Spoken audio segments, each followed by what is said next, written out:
Now on Goulston Street, following the murder of Catherine Eddowes, it was noticed that a post-mortem that a piece of a dress, it's like bloodstained, was missing. The missing material was actually discovered a few hours after a body, and it was actually this exact spot. There was a wall there, and obviously there was a message, which I'll go into in a minute.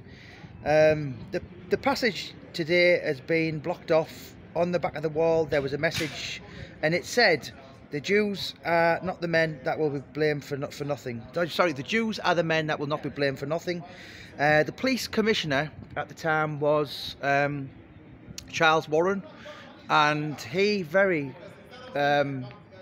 controversially had the message removed when he turned up at 5:30 that morning. This was actually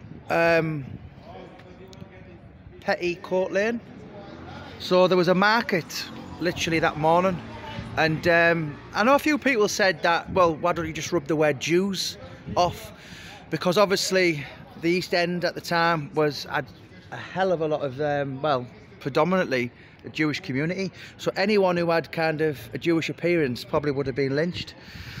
Saying that, it's been said that the chalk was kind of smudged. It was almost looked like it had been there quite a while. I know a lot of ripperologists basically think that it had already been there and it was just you know, a fluke basically.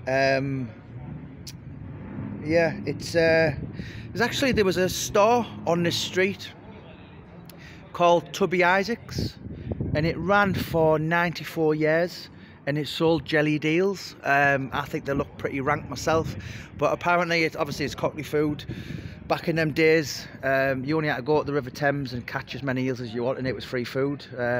Sounds a bit like dog food to myself, but yeah, apparently you've got to eat them drunk. But it's a very, very Cockney thing, and it's a shame it only closed about 2013, and yeah, it's East End tradition. But Jack the Ripper only ever left 2 clues.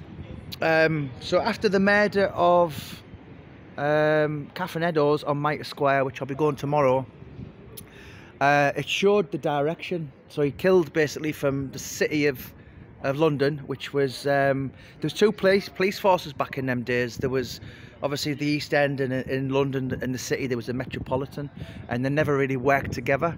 So there was that, you know, there was the 2 police forces. But the 2 clues he did leave, Jack the Ripper, was he left a rag just down there in that doorway full of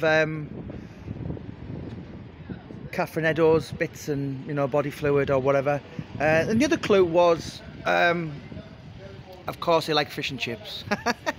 But no, yes, this was where the everyone's seen the Michael Caine film, and you know, this is that. I mean, I spoke to that guy the other week in that chippy, and he said people would come all over the world just to, well, like myself really, to find out. Actually, in that shop, there's like pictures and all that, but the actual wall where the message was written on, see that doorway, you could actually go in. So after Jack the Ripper had killed Catherine Eddowes in Mitre Square, he'd vanished, because obviously it was a double event. He killed one in the East End, Elizabeth Stride, and then he come over here, killed Catherine Eddowes, and he basically stood in that doorway, wiped his hands, cleaned his knife, and shot the rag just literally down there. Yeah, Charles Warren, he had the message removed, and a little while later, a few weeks later, when the last murder happened, Mary Kelly, that's what eventually would cost him his job. You know, so he was fighting a losing battle. But this is where the message was left: the Jews are the men that will not be blamed for nothing. The only ever clue Jack the Ripper ever left was exactly down there. And of course, course, he loved fish and chips. Probably loved the Parmo as well, if he'd have come from Middlesbrough, I'd imagine, but that's where it was.